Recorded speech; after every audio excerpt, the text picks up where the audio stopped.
Bien, bonjour à toutes et à tous, bienvenue dans King and the G, programme chargé, vous l'attendez, c'est la masterclass de Fernand Lopez sur l'UFC 280. Tout va changer après cette preview. Comment ça va, monsieur? N'importe quoi. Qu'est-ce qui va changer? Il y a quoi qui va changer? Ah ben les pronostics, mais tu te rends pas compte là, la planète n'attend que ça, parce que les gens... est-ce que toi tu sens on est dans quelque chose de similaire à Khabib contre McGregor, où les gens, moi y compris, on s'enflamme un petit peu avec ce choc-là? Oui, légèrement en dessous quand même. Parce il faut un phénomène comme McGregor pour essayer enfin, pour rendre le truc beaucoup plus fou, quoi. Mais en réalité, c'est un match correct qui est très intense, qui sera, hum, j'allais dire équilibré, mais pas vraiment équilibré. C'est c'est un match qui va être, à mon sens, un match où les attentes sont équilibrées. Ils partent avec des armes à peu près les mêmes, mais c'est compliqué, hein. C'est très compliqué. Alors voilà, est-ce que toi justement tu partages cette indécision parce que c'est finalement peut-être pour ça que ça passionne autant? On a l'impression, j'ai l'impression que les gens ne savent pas ce qui va se passer, qu'on est vraiment sur du 50-50, même si les bookmakers voient plutôt une victoire de Makhachev. Je suis même pas sûr qu'en vrai, les bookmakers voient ça comme victoire. Je pense que c'est un peu une feinte. C'est compliqué quand même pour Makhachev de gagner ce combat. Ok, d'accord. Yes, yes. Bah là, c'est le moment d'expliquer un petit peu, C'est hein. compliqué. En gros, Makhachev pourrait être probablement le meilleur lightweight de tous les temps possible. Mais on est très loin de le savoir parce que le recul qu'on a, il n'est pas bon, quoi. Hein, Bobby Green, Dan Hooker, ce sont des gars bons, mais c'est pas le même calibre que ce qui s'est passé avec Charles Oliveira. C'est pas pareil. Celui qui est considéré comme le plus grand lightweight de tous les temps, Habib, euh, a eu à combattre à un point commun à Charles Oliveira.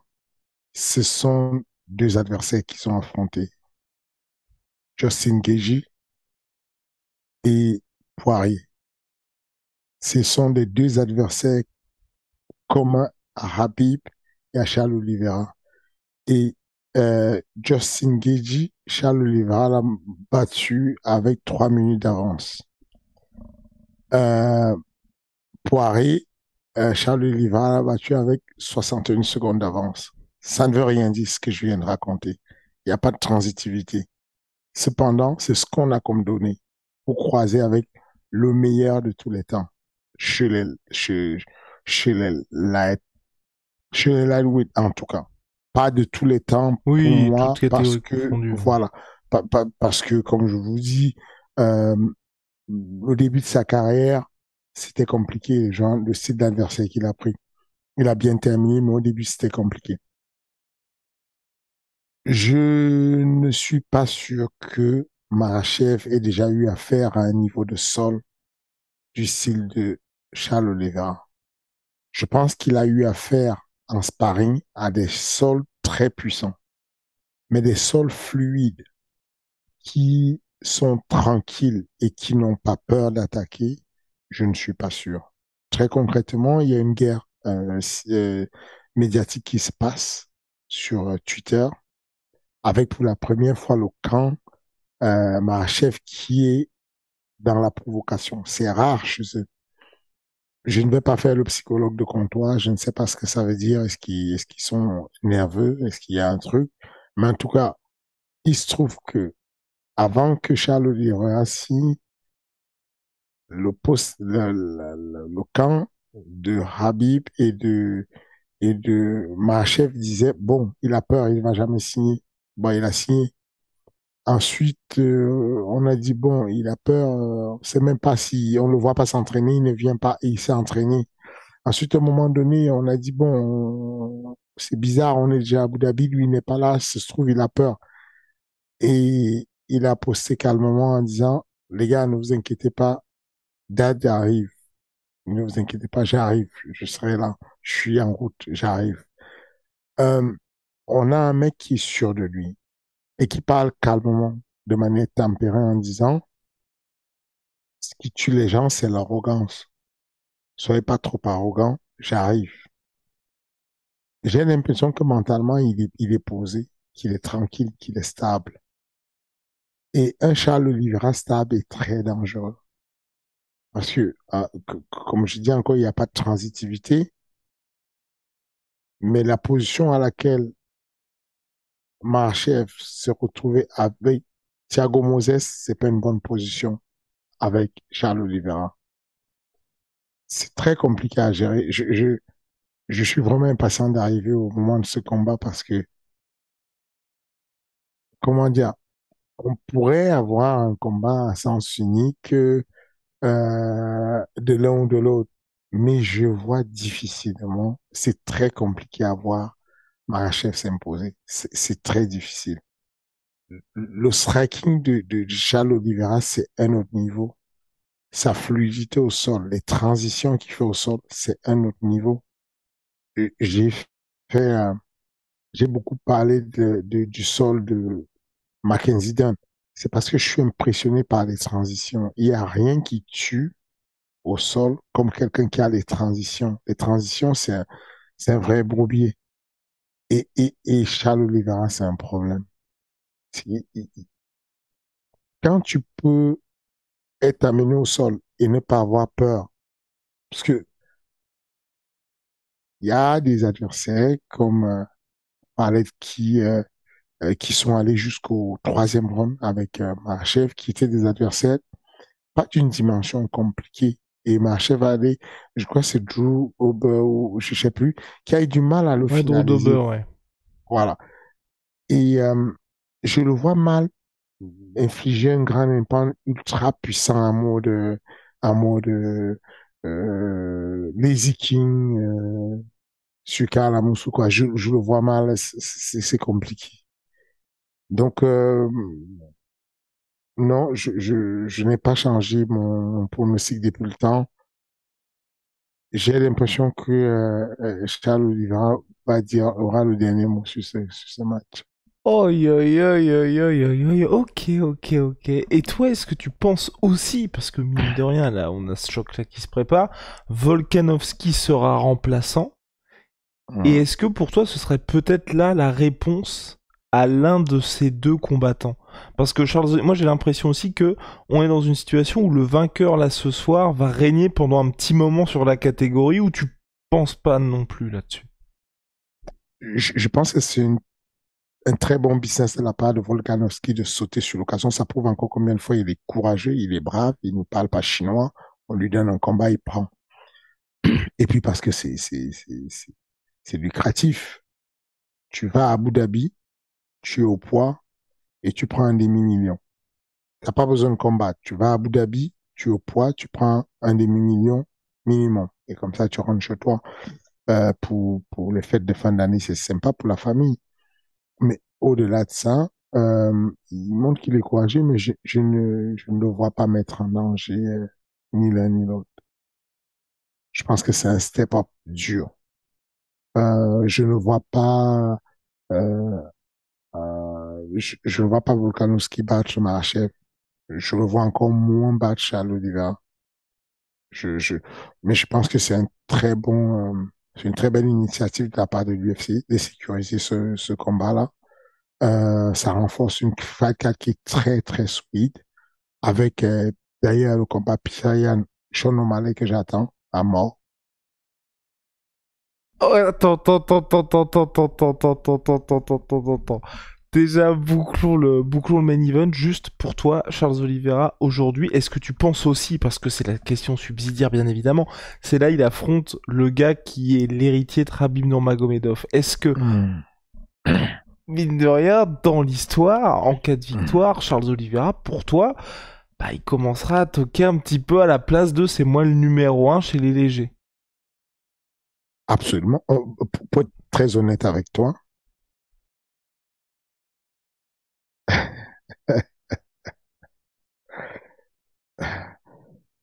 mais les gars, faisons un exercice. Moi, c'est ça qui est dommage, en fait, c'est que ce qui me bute, c'est ça, c'est que je l'ouvre et c'est relou, en fait, de l'ouvrir. Les gens préfèrent ne pas dire les choses. La vérité, c'est que Habib est un coach, mais il est un coach établi sur une base qui n'est pas équitable. Prenez les deux palmarès de Charles Oliveira, passez-les de haut en bas et voyez l'évolution. Vous allez être choqué. C'est que je, c'est vraiment effrayant. Ce qu'il y a comme le niveau, c'est un autre niveau. C'est les adversaires que les deux ont respectivement pris. C'est, alors, quand, on va dire quoi, quand Khabib avait 5-0, il a pris un mec qui avait 1-0. Quand Habib avait 6-0, il a pris un mec qui avait 2-0. Quand il avait 7-0, il a pris un mec qui avait 2-1. Quand il avait 8-0, il a pris un mec qui avait 5-5. Quand il avait 9-0, il a pris un mec qui avait 4-2. Quand il avait, euh, quand il avait 10-0, il a pris un mec qui avait 13-9.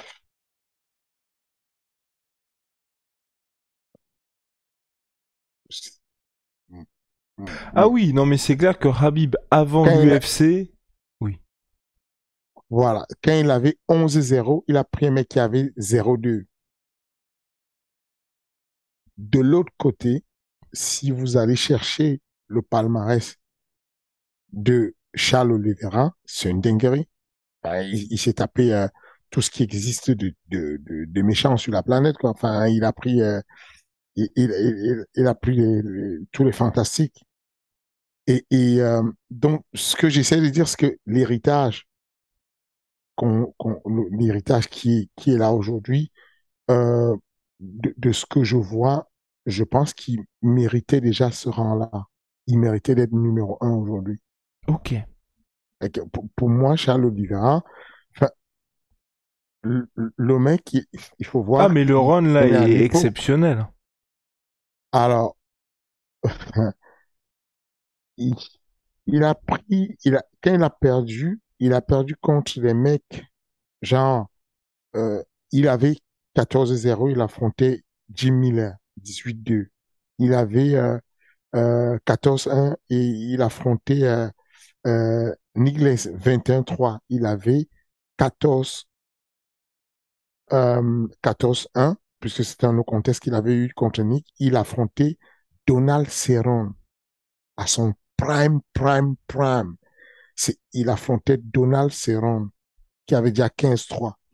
Quand il avait euh, 16-2, Charles Oliveira, il affrontait Cobb Swanson. Cobb Swanson à son prime, 17-5. Quand il avait 16-3, il affrontait à son prime Frankie Edgar, champion de l'UFC, 15-4. Il a pris tout le monde. Quand il avait 18-4, il a battu Jeremy Stephen, 23-10. Il a pris, il avait 24, il a pris Max Holloway. Il avait à 21 matchs, il a pris Anthony Pettis. Il a pris tout le monde. Il a battu, il a pris Paul Felder. Ensuite, il a repris Jimmy Miller. Ensuite, il a refait le tour complètement. Il a pris Tony Ferguson, Michael Chandler, Justin Paris, Justin Gaethje. Je- Moi, je veux juste qu'on soit objectif et qu'on se dise que le parcours qu'il a fait, il a fait un chemin incroyable, très compliqué comme chemin, et où on ne l'attendait pas, alors qu'il était le mec qui était vraiment outsider, on pensait que sa carrière allait s'arrêter. Il a surbondi et je pense que maintenant il est fait. d'adamantium, quoi. Je pense qu'il est blindé, qu'il est mentalement et physiquement solide, tu vois. Je pense, c'est, j'ai un énorme respect pour Habib. C'est l'un des plus grands ambassadeurs que le sport de MMA est. Mais si on se base sur les statistiques pures, Charles Oliveira, c'est un problème. Toto. Ok. Bon bah de toute façon réponse le 22 octobre. Moi ce que je trouve compliqué, enfin, ce que je trouve compliqué avec ça, et je sais pas pourquoi. C'est tu vois la manière un petit peu de Jan Blachowicz. C'est quand il y a des combattants qui ont eu un petit peu deux parties de carrière comme ça, j'ai beaucoup de mal, tu vois, à écarter tout ce qui s'est passé avant.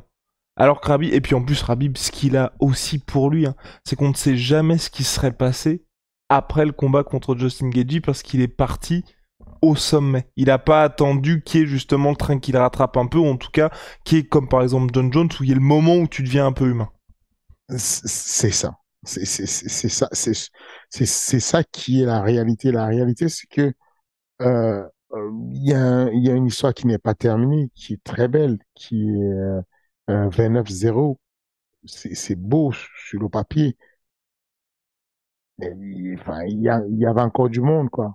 Avant d'aller asseoir ça comme étant le code, il y avait encore du monde que moi, en tant que fan de Rabib, j'aurais bien aimé le voir affronter pas mal de personnes avant qu'il ne prenne la retraite, quoi. J'ai l'impression qu'il y a quelque chose qui n'est pas accompli et j'aurais bien voulu qu'il aille jusqu'au bout. Même si, hein, je vous l'ai déjà dit, je suis persuadé, Rabib, pour moi, était beaucoup plus fort que Islam Makhachev. Chacun à son prime, quoi. Rabib a un style moins technique, moins sophistiqué qu'Islam, mais c'est une torture. Il te pose la main sur toi, tu es torturé doucement, à petit feu, et tu vas perdre calmement, sans rien faire. Ou Islam, dans la sophistication, il a perdu de la puissance, il a perdu du contrôle de la masse, tu vois. Après bon, pour Charles Oliveira, là, de toute façon, il est à une victoire de bête, tout le monde d'accord. Avant qu'il y ait le choc. Non, si, on va passer directement au choc parce que là, je suis très perturbé là-dessus. Ensuite, on passera au Common Event. Sean O'Malley, Petr Yan. Il y en a beaucoup, dont moi. Je me dis, pouah, ça fait partie des moments où l'UFC, voilà. Ils te mettent, t'as la hype, t'es tranquillement à Las Vegas, tu fais tes petits combats, tu remplis la T-Mobile Arena. Au bout d'un moment, ils se disent, bon, il est temps d'avancer un petit peu et tu passes d'affronter des gars qui sont à peine dans le top 15 à directement le gars qui est sous le champion. Déjà, toi, en termes de matchmaking, est-ce que c'est quelque chose où tu te dis progression logique, enfin, c'est quelque chose que t'apprécies, toi, de la part de l'UFC de faire Ah, ça? j'adore, Ok. j'adore, j'adore. Quand le gars est prêt, il faut tomber vers l'avant. Qu'est-ce qu'on risque? Il échoue, bah, il est tombé vers l'avant. Il échoue, il aura le temps de recommencer. Il est jeune, il peut se construire. Il n'y a pas le feu, il n'y a vraiment pas de problème.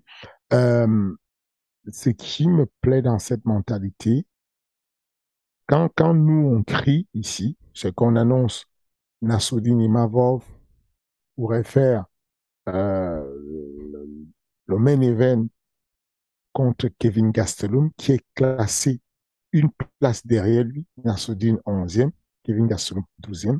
Mais comme Kevin a déjà challengé la ceinture, comme il a déjà mis à mal Adesanya, nous, on panique.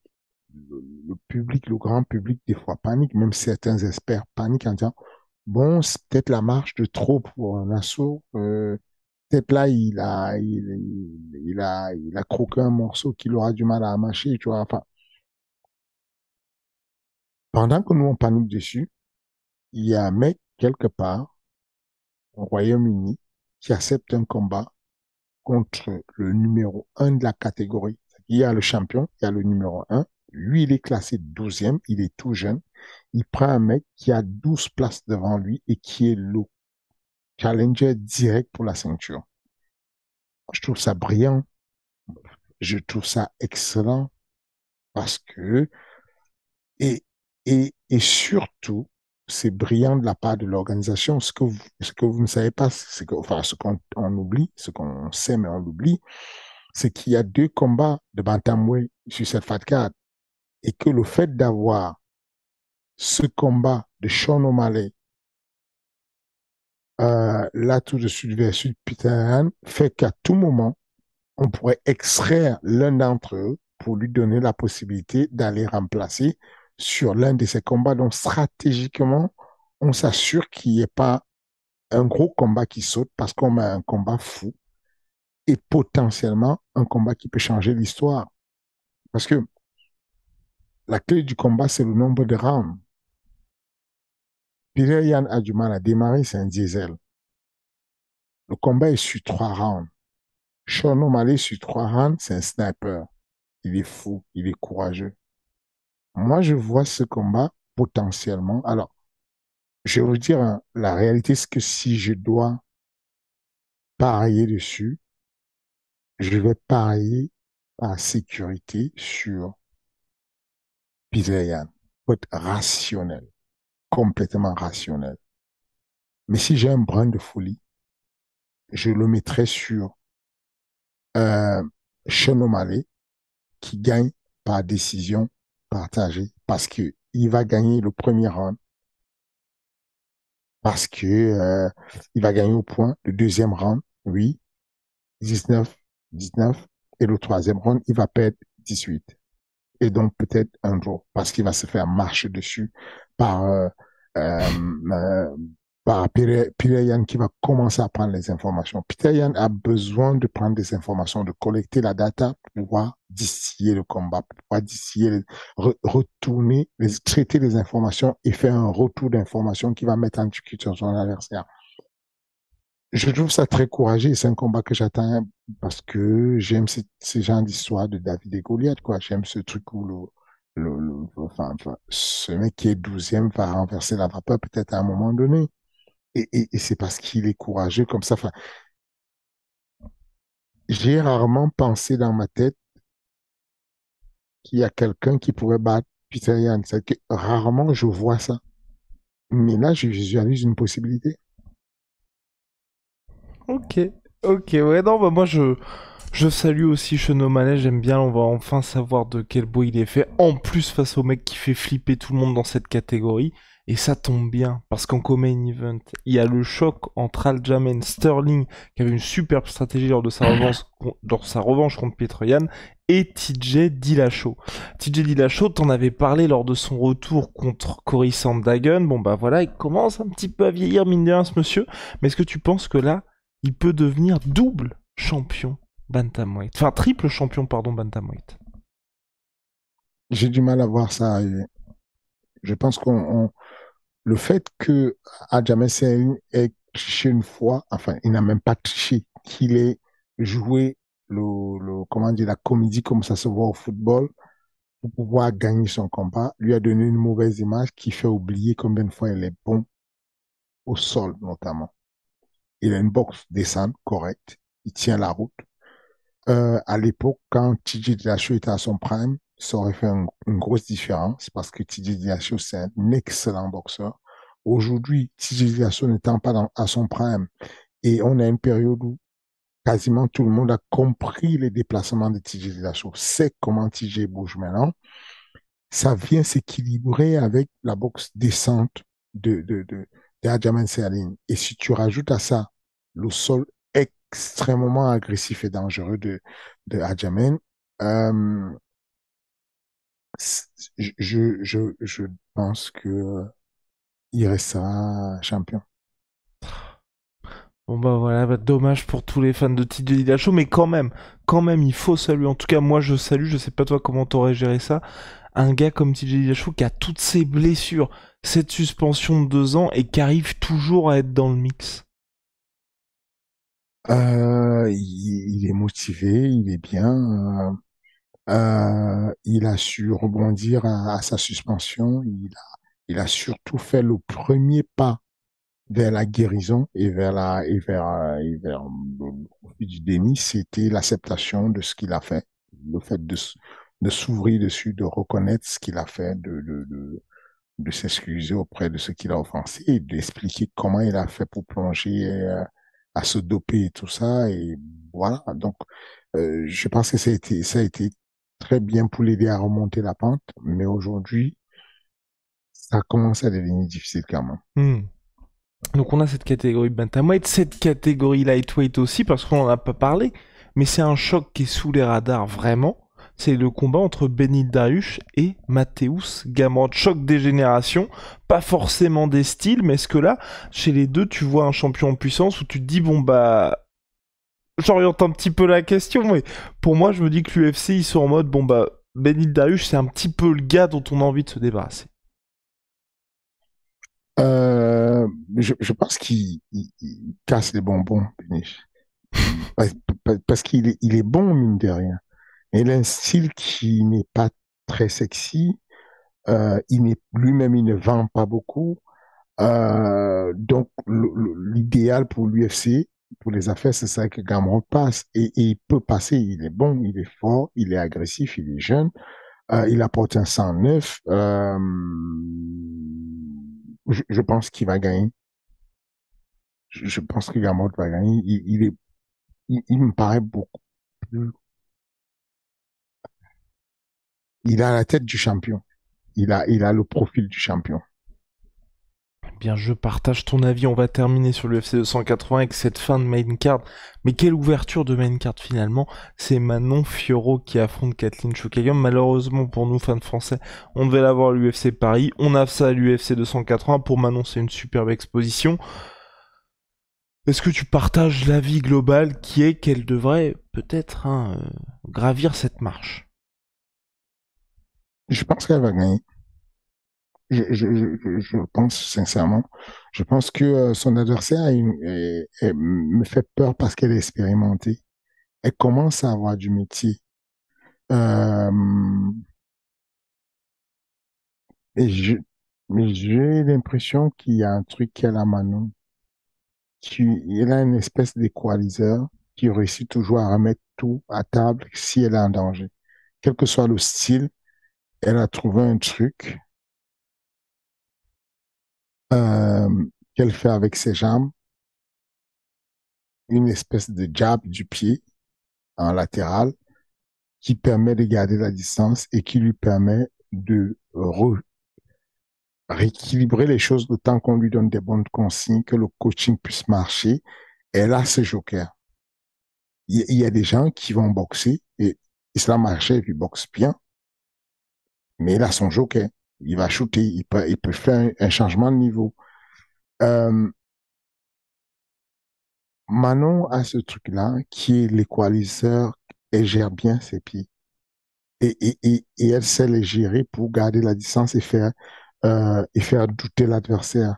Et quand tu as une fille comme Shukaghan qui est agressive, qui veut souvent venir à la bagarre, qui va te provoquer pour que tu fasses une erreur, qui va rester endurante sur toi, il n'y a rien de mieux que ce truc. Et en plus, les gens sous-estiment la puissance de Manon en lutte. Ça veut dire que je ne serais pas surpris de l'avoir amené son adversaire au sol si son adversaire est trop agressif.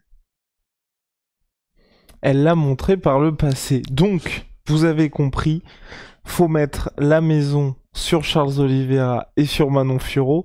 Juste petite précision, Charles Oliveira, c'est quoi le pronostic exact? Exact, non, c'est très compliqué ce match, mais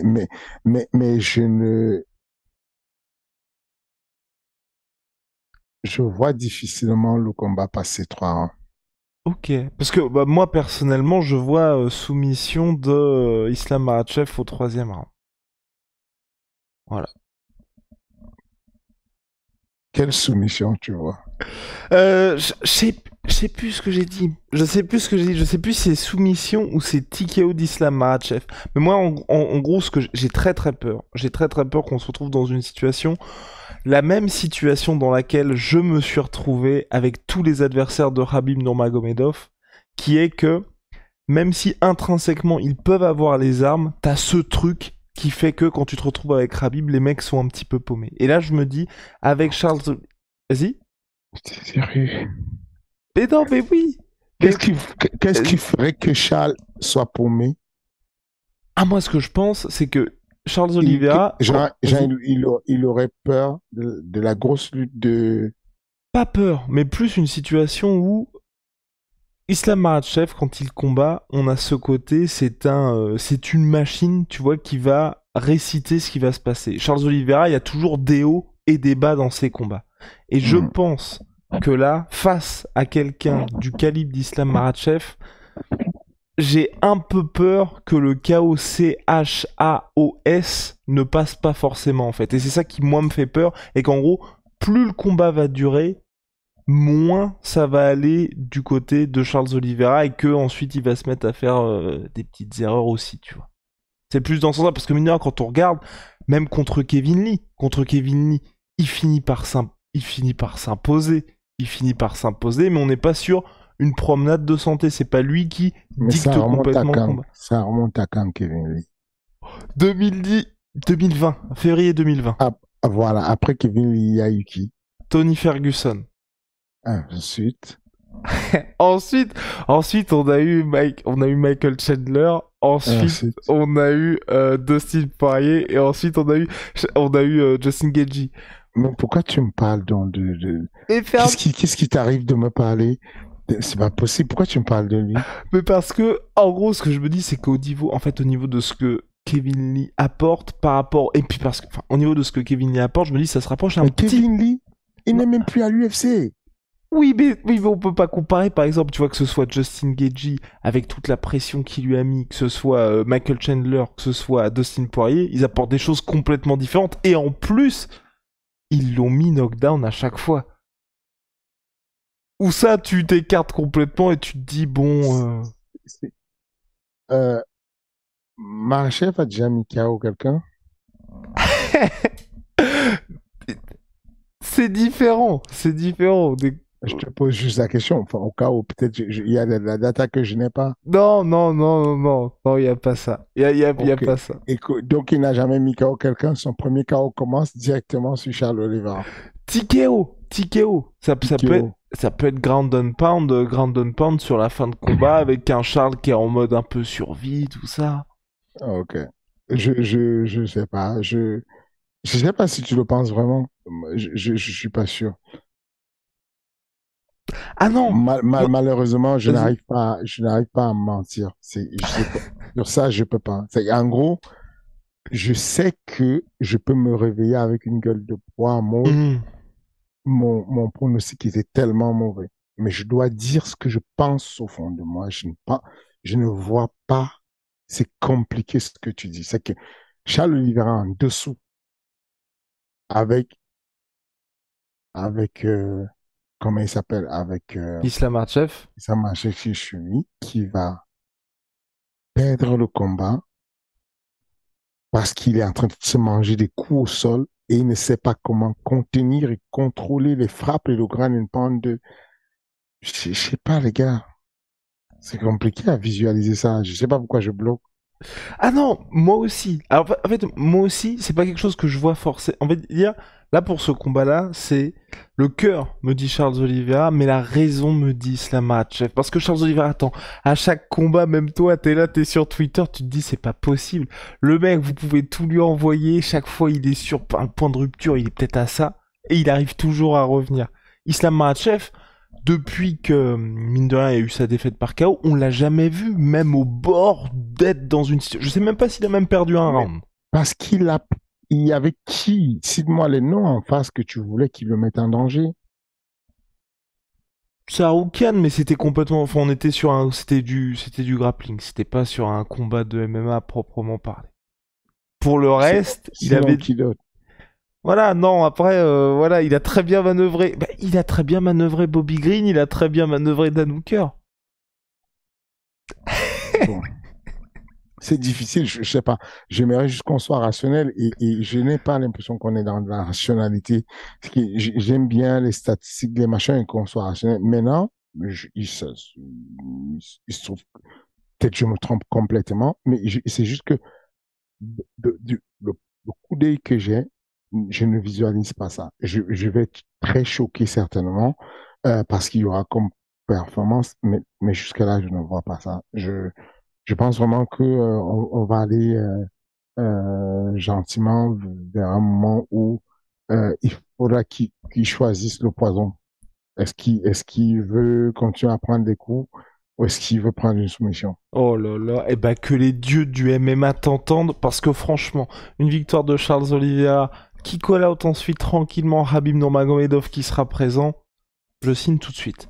Fernand, on va changer de sport, on va s'intéresser au kickboxing avec un choc de vieux briscards entre d'un côté Alistair Overeem et Bader Hari. C'était le week-end Mhm. dernier, c'était au Gelredome de d'Arnhem aux Pays-Bas. Bader Hari qui s'est incliné une nouvelle fois, qui selon toute vraisemblance a annoncé sa retraite. On ne sait pas, en tout cas il a fait un petit discours après le combat. Globalement, toi, qu'est-ce que tu retiens de tout ça? Euh, je suis content pour Overeem parce qu'en général, quand il y a un grand client comme ça qui sort de l'UFC, tout ce qu'on apprend, c'est sa déchéance. En général, on apprend qu'il a perdu, ensuite il a encore perdu, ensuite il a encore perdu, ensuite il a encore perdu. Et puis on le retrouve foutu, fini, quelque part, parce qu'il a perdu une tonne de combat. Euh, je suis content qu'il soit revenu comme. Alors, est-ce que c'est Overeem qui est là ou est-ce que c'est Uberim? Je ne sais pas exactement. Mais en tout cas, il est là. Il est solide. Euh, Oh, c'est Uberim. C'est Uberim, il y a pas et y a même pas de souci avec ça. Je veux dire, je lui avais parlé, j'avais dit est-ce que Uberim va revenir? Il a fait on va voir ce qu'on peut faire. Donc ah oui oui. non. Ah si si si Ok, si. Il a dit ok. ça à la caméra, il y a pas de problème. Oui. Écoute, c'est normal, les contrôles ne sont pas les mêmes et donc la manière de contrôler, je ne sais pas comment ça fonctionne. Mais en tout cas, il était bien. Ce n'est pas ce qui a fait qu'il gagne le combat. C'est deux actions. Selon moi, stratégiquement, il est beaucoup plus malin. Il y a un truc qui se passe avec le gorille, le kick, c'est que les gens sous-estiment beaucoup cette manière de faux rythme que les mecs du MMA mettent sur la boxe. C'est les kickers, ça débite, c'est là, ça envoie. Et tu as Overeem qui est malin, qui met un casque sur la tête et qui laisse passer l'orage. Ensuite, il va se déplacer. Ensuite, il va accélérer. Il va tomber dessus avec un uppercut qui est montant. Ensuite, il va ressortir. Enfin, c'est très compliqué à gérer sa boxe, tu vois. Et je suis persuadé que de plus en plus, c'est une expérience que j'ai faite avec les gars que j'amène soit en ICEP, que ce soit Nassourdine, Taylor, quand on a préparé le combat de... Taylor a fait un combat de boxe anglaise, son premier combat pro de boxe anglaise à Singapour. On l'a préparé en ICEP et dans la première moitié de l'entraînement, ce qu'on faisait en ICEP, c'est qu'on mettait on se mettait en mode vraiment pour apprendre la boxe anglaise et gérer avec les gars de l'anglaise comme l'anglaise quand on faisait des mises de gants. Du coup, Taylor avait un casque sur la tête et puis, John Dovey, mon ami qui était là et je suis chez lui, donc je le laisse coacher, il fait son truc et donc il demandait à Taylor de monter la garde, quand il se retrouvait dans les coins, de monter la garde et de se protéger, machin. Et le sparring se passait pas terrible. C'était moyen, c'était compliqué. On revient là le jour d'après. J'ai dit à John, s'il te plaît, tu peux me rendre un service. Est-ce qu'on peut éviter de mettre le casque? Il dit, mais non, c'est dangereux. Moi, je comprends, John. Mais en gros, j'ai l'impression que Taylor est beaucoup plus en danger quand il a le casque. Parce que sa vision périphérique, elle est réduite, parce que, il n'est pas habitué au casque, il n'a pas commencé sa tour, et parce que, il, enfin, il est costaud dans son casque, il n'est pas bien, et puis même, parce qu'il monte la garde, il devient vulnérable. En gros, des mecs comme Taylor ou même Cyril, c'est des mecs qui sont très efficaces quand la garde n'est pas montée parce que du coup, ils ont une vision qui est super 360, enfin en tout cas panoramique, où ils voient un peu tout ce qui est au moins 180. Et ensuite, parce qu'ils peuvent avoir cet équilibre qu'on a avec les mains qui jouent le rôle de balancier. Alors que quand la garde elle est bien montée, bah, c'est un peu plus complexe. Et donc, c'était le jour et la nuit.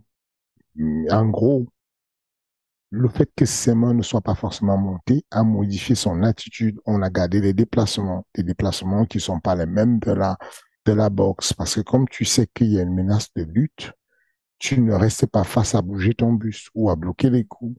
Tu mets des déplacements, tu mets des déplacements antéro-postérieurs, tu mets des déplacements latéraux, des déplacements à Z, des pivots.